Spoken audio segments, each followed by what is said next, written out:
Welcome! I am Public Enemy Numero Uno, and thank you so much for watching this. Today I want to talk about how to play the Charmed condition. The Charmed condition is used to twist and manipulate characters and monsters alike. A popular belief is treating any sort of charm condition like a love potion, always leaving its target infatuated with the charmer and wholeheartedly joining their side. Well, let's read the condition. On page 290 of the player's handbook, the charm condition does two things. 1. A charmed creature can't attack the charmer or target the charmer with harmful abilities or magical effects. And 2. The charmer has advantage on any ability check to interact socially with the creature. The target, regardless of prior social standing, would consider the charmer as friendly. However, unless the effect is like Dominate, the target is not directly controlled by the charmer, nor does it completely forget who its friends and enemies are. Moreover, the charmer is currently fighting the target upon being charmed. Any allies of the charmer are still considered hostile by the target.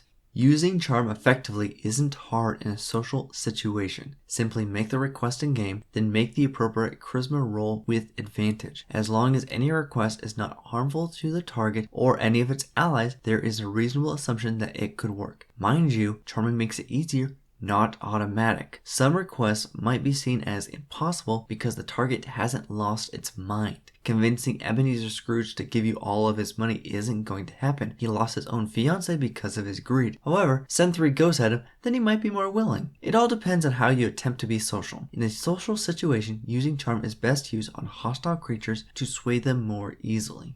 On pages 244 to 245 of the Dungeon Master's Guide, it talks about social interactions. There are 3 social standings: friendly, indifferent, and hostile. The charm condition supposedly switches the target from either indifferent or hostile to friendly. The caveat is that it will only work for the charmer. The charmer's allies would still be considered either indifferent or hostile, which will impact the charmer's chances to interact socially. Asking a guard to open the gate for the charmer might work, but opening for the charmer and its allies when the target is hostile to them probably won't work so easily. Context matters. Moreover, I might even raise each of these DCs by 5 because the target would resist the request normally. The guard might not want to open the gate to a good friend because their job is literally keeping others out. Opening the gate defeats that. Just be aware. Using charm in combat can gain immediate benefits. The fact that the target cannot do anything harmful to the charmer is incredible. This permits the charmer to get out of tight situations without reprisal or even an attack of opportunity. In combat situations with only a few creatures, this ability can literally draw hostile creatures away from the charmer and make entire sections of the battlefield safe for them. Unfortunately, the same cannot be said for the charmer's allies, who would likely still be hostile to the target. Using the social advantage in combat is a bit trickier since the target is likely to be thoroughly distracted by the other combatants, but still possible. The most likely social interaction that could work is convincing the target of something for their own safety or well-being, giving them a concealed gift like a potion of healing, offering a way out or escape, convincing them that the fight is lost, especially if the target is missing at least half of its own hit points, are just some of the examples. Who knows? You might even convince the target to surrender peacefully, ending the combat without further stress, or that this entire engagement was just a big misunderstanding.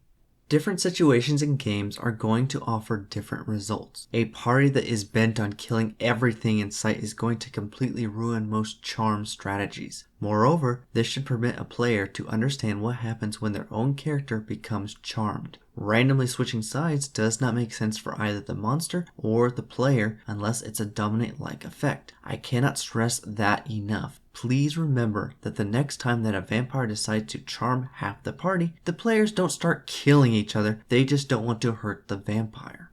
With that, please comment down below as I would love to hear more ideas or criticisms. Thank you again for watching my video and have an enjoyable day.